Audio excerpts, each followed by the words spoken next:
Hey guys, welcome back to Easy Internet, and in today's video we are going to look on how to connect Pixelverse to Bitget.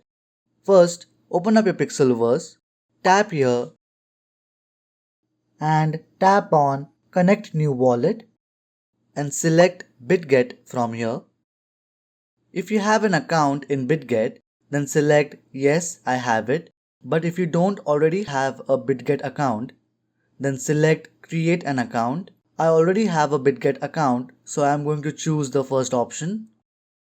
Now, what you have to do is paste here the USDT address on the ERC20 network from Bitget. So, open up your Bitget account but keep Pixelverse running on the background. Once you open your Bitget account, tap on Assets, then tap on Spot, tap on USDT, and tap here on the three dots and tap on Deposit. Choose the network as ERC20. Tap here to copy the address. Now open Pixelverse and paste the copied wallet address here. Then tap on Made It.